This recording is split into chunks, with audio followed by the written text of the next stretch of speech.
ನನಗೆ ಒಂದು ಮೆಸೇಜ್ ಕೊಟ್ಟಿದ್ದಾರೆ. ಚಿಂತಿಸದೆ ಡೇಟಾ ಬಳಸಿ, 91% ಖಾಲಿಯಾಗಿದೆ. ತುಂಬ ಥ್ಯಾಂಕ್ಸ್ ಫ್ರೆಂಡ್ಸ್. ನಿಮ್ಮ ಮನೆ ಪಕ್ಕದೊಡಿಗೆ ನಿಮ್ಮನ್ನು ಲವ್ ಮಾಡ್ತಾ ಇಲ್ವಾ? ಬೇಜಾರು ಪಡಬೇಡಿ. ನಿಮ್ಮ ಏರಿಯಾ ಹುಡುಗಿ ನಿಮ್ಮನ್ನು ಬ್ರದರ್ ಅಂತ ಇದ್ದಾಳ? ಯೋಚಿಸಬೇಡಿ, ನಾನು ಹೇಳ್ದಂಗೆ ಮಾಡಿ. www. ದೇವರೇ ನೀನೇ ಕರ್ಕೊಳ್ತೀಯಾ ಇಲ್ಲ ನಾನೇ ಬರಲಿ?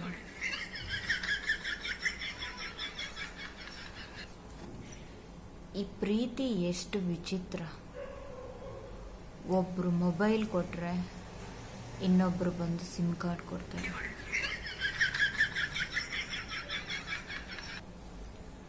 ಮದುವೆ ಆಗಬೇಕಂದ್ರೆ ದಪ್ಪಗಿರೋ ಹುಡುಗಿನ ಮದುವೆ ಆಗಿ, ಆಕೆ ಏನಾದರೂ ಹೊಡೆಯೋಕೆ ಬಂದರೆ ಸ್ಪೀಡಾಗಿ ಓಡ್ಬೋದು. ನನಗೊಬ್ಬರು ಕಮೆಂಟ್ ಮಾಡಿದರು, ಅಕ್ಕ ನೀವು ವೇದಿಕೆಗೆ ಬರೋ ಸಮಯ ಆಗಿದೆ ಅಂತ. ನಾನು ಹೇಳಿದೆ, ಅಣ್ಣ ನೀವು ಹೇಳ್ದಂಗೆ ಆದರೆ ನಿಮ್ಮ ಬಾಯಿ ನಾಲ್ಗೆ ಮೇಲೆ ಕರ್ಪೂರ ಅಂಟಿಸ್ತೀನಿ ಅಂತ.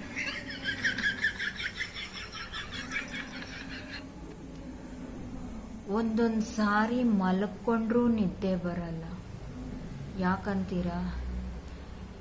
ಆಫ್ರಿಕಾದವರು, ವೆಸ್ಟ್ ಇಂಡೀಸ್ ಅವರು ಆಧಾರ್ ಕಾರ್ಡ್ ಫೋಟೋದಲ್ಲಿ ಹೆಂಗೆ ಬರ್ತಾರೆ ಅಂತ.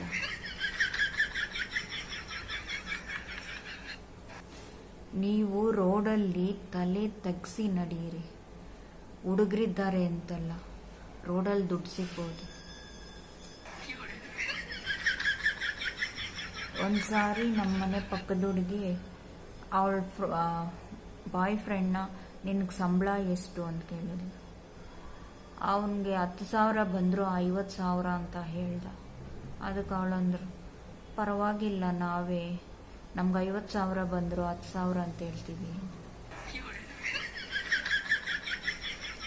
ಫ್ರೆಂಡ್ಸ್, ನನ್ನ ತಮ್ಮ ಅವನ ಹೆಂಡತಿ ಕಪ್ಪೆನ ಕಂಡ್ರೆ ಭಯ ಪಡ್ತಾಳೆ ಅಂತ ಒಂದು ಕಪ್ಪೆನ ಹಿಡ್ಕೊಂಡು ಬರ್ತಾ ಇದ್ದ. ಅವಳು ಮನೆಯಿಂದ ಬರ್ತಾ ಇದ್ಲು. ಮನೆ ಒಳಗಡೆ ಹಾವು ನುಗ್ಗಿಬಿಟ್ಟಿತ್ತು. ಅದನ್ನು ಒಡೆದ್ಬಿಟ್ಟು ಎತ್ಕೊಂಡು ಬರ್ತಾ ಇದ್ಲು. ಅವನು ಭಯ ಪಟ್ಟು ಕಪ್ಪೆನಲ್ಲೇ ಬಿಟ್ಟು ರನ್ನಿಂಗ್ ರೇಸ್. ಇವತ್ತು ಬಸ್ಸಲ್ಲಿ ಸೀಟ್ ಇರಲಿಲ್ಲ. ಕಂಡಕ್ಟರ್ ಪಕ್ಕ ಸೀಟ್ ಖಾಲಿ ಇತ್ತು. ಹೋಗಿ ಕೂತ್ಕೊಂಡೆ. ಸರಿ, ಯಾಕೆ ಸುಮ್ಮನೆ ಇರೋದು ಅಂತ ಕಂಡಕ್ಟ್ರನ್ನ ಮಾತಾಡಿದೆ. ಅಣ್ಣ ನಿಮ್ಗೆ ವಿಸಿಲ್ ಹಾಕಿ ಬೇಜಾರಾಗಲ್ವಾ ಅಂತ. ವಿಸಿಲ್ ಹಾಕಿ ನನ್ನ ಕೆಳಗಿಳಿಸಿ ಬಸ್ ಹತ್ತಿ ಹೋಗ್ಬಿಟ್ರು.